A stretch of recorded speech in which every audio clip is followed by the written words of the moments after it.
तो आइए अब हम चर्चा कर लेते हैं, बहुत आनंद आएगा। जिनको पथरी की शिकायत है, पेट में स्टोन है, तो बिल्कुल डरने और घबराने की जरूरत नहीं है।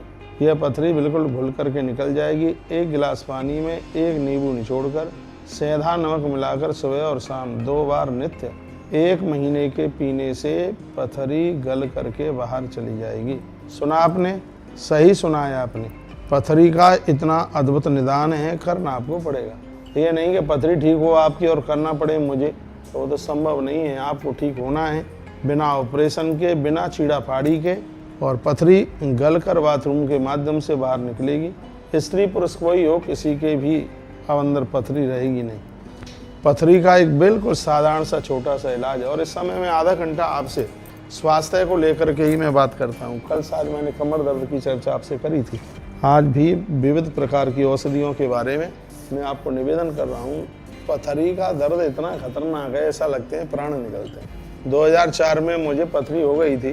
मैं उज्जैन के पास में मरी माता मंदिर है, गाँव में रिलायता, वहाँ एक मैया पर सिद्धि है, वो बिना चीरा फाँकी बगल में अपना मुंह लगाती, पूरी पथरी तो उसके मुंह में चली जाती। तो ये भी बड़ा सहज उपाय है। यदि आप उज्जैन जा सकते हैं तो मरी माता मंदिर, भैरूगढ़ रोड, उज्जैन, और वहाँ पर एक माता जी आज भी, शनिवार वहाँ का प्रमुख है, तो वहाँ पर वो मैया आज भी पथरी का निदान करती है। यानी उसके मुख में पथरी चल के आ जाती है। 100 रुपये का खर्चा है वहाँ, बस वो मैया जी का भोग लगता है, मरी माता मंदिर का भोग लगता है, बस यही खर्चा है। और मैया किसी से कोई किसी भी प्रकार का रुपया नहीं लेती। तो मैया इतना, गांव रिलायता है, इतने बड़े उपकार के काम हुए कर रही है। कृपा है माता रानी की, उसके ऊपर सिद्धि है, और जिससे लोग बहुत ज़्यादा ठीक हो रहे हैं। अब दवाई की बात, आप 1,50,000 रुपये ऑपरेशन में चीरा फाँकी करवाएं, हो सकता है कि उससे भी सफलता ना मिल पावे। तो एक मैं बिल्कुल देसी दवाई ग्रंथ के माध्यम से मैं आपको निवेदन कर रहा हूँ। पथरी के लिए 1 गिलास पानी में 1 नींबू निचोड़कर सेंधा नमक मिलाकर सुबह और शाम 2 बार इसको नित्य 1 महीने पी लें। 1 महीने में पथरी गल करके नीचे गिर जाएगी। किन्हीं ने मुझे प्रश्न किया, ये तो रहा पथरी का इलाज है, पथरी की दवाई है। ये वीडियो आप सुन रहे हैं, आगे भी लोगों को भेजिए, जिससे लोग और भी लाभान्वित हो सकें। स्वास्थ्य का बहुत ध्यान रखना है, क्योंकि पहला सुख है निर्मल काया, दूजा सुख है घर में माया, तीजा सुख है पुत्र आज्ञाकारी, और चौथा सुख है सुलक्षणा नारी।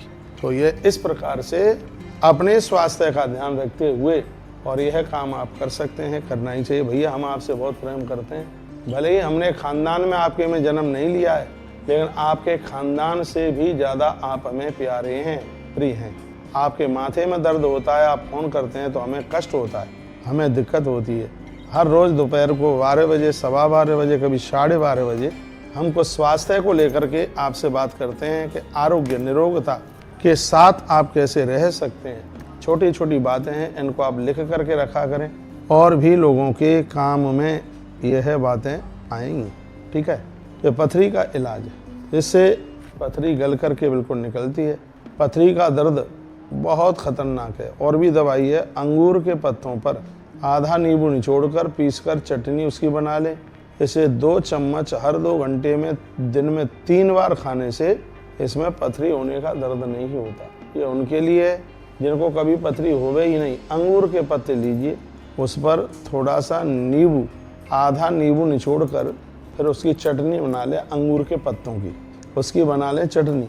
और इसे हर 2-3 घंटे के बाद में 2 चम्मच इस चटनी को आपको हर 2 घंटे में लेना है। इससे कभी जिंदगी में पथरी होगी ही नहीं।